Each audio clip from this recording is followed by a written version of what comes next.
Alright, welcome to this video. This video is going to cover two elements of working with audio and video in Premiere Pro and Audition. The first is unlinking your audio from a video clip, but then the second portion will focus on using Audition to make edits to audio that is already on a sequence timeline inside of Premiere Pro. So for this demo, I've started with just a basic project. I also went and changed to the editing version just to have a cleaner UI. And the first thing I'm going to do is I imported a video from another class that I'm just going to use as a demo. And I'm going to click and drag this over to create the sequence.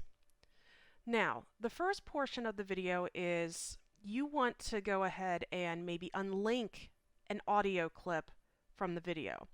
This is often used if you are using something like a camera on a phone to make the video recording, and maybe you want to change and have background background music instead, or maybe you want to have a different voiceover for an interview or something, anything along those lines. The easiest way to do this is what I'm going to do is I'm going to use this demo video here, and what I'm going to do is I am going to come over here and grab the razor tool. I'm just going to cut this into two parts. The first part I will edit in Audition. The second portion, though, for sake of argument, let's say I decide I don't want to have any audio playing in the background, I just want to have the video. Now, if you recall, when we use that selection tool and come over and begin to select, by default, if we import a video that has audio, it is going to select both the audio and the video. You do have the option, though, that if you right-click on that, within the third section here, there is an option called Unlink. Now, what's going to happen is when I unlink, no longer are these two items going to actually be selected. So I'm going to go ahead and unlink. And notice here down for this clip, you see how only the video right now is selected. If I go and click on the audio, you see how it kind of goes between both there. So I can highlight the audio and then I will do a delete.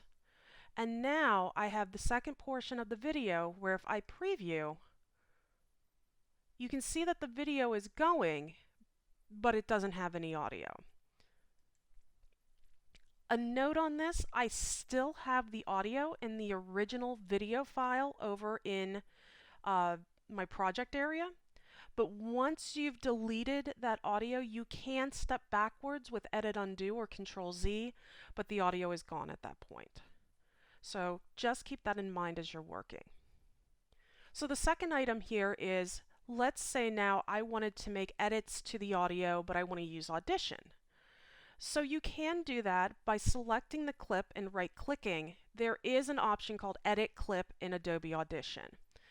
So what's going to happen is when I click this, Premiere is going to generate a WAV file of the audio associated with the clip. So I'm going to go ahead and create that, and you can see it. I'll go ahead and minimize this just for 1 second to take us back into Premiere. Here you can see that audio file for Audition that was now generated that is associated to the audio file here for this clip.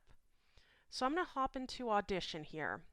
And now what I can do is I can come into the audio, and let's say I want to do, we can actually stay,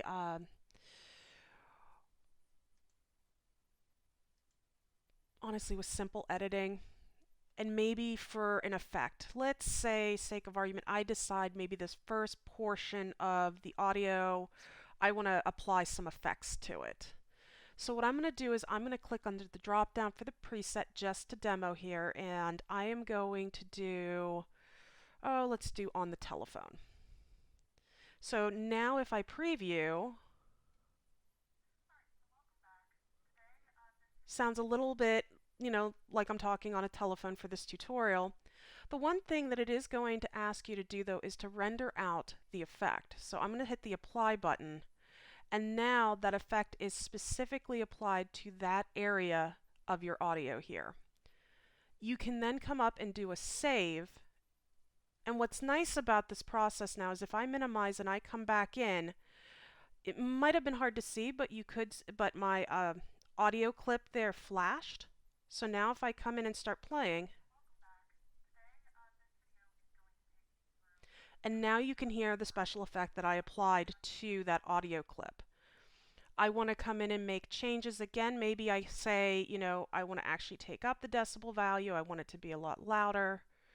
I can make that change. I can save. Can come back over. It'll refresh a second. And here you can see the audio is now a lot louder in the video. It's still keeping sync with the overall video, but now I am using Audition to have a little bit more fine-tuning control for the audio. We have very little audio controls inside of Adobe Premiere Pro, so it's nice to be able to have that option to take something back into Audition. So that kind of covers those two bases there. Hopefully this video has helped.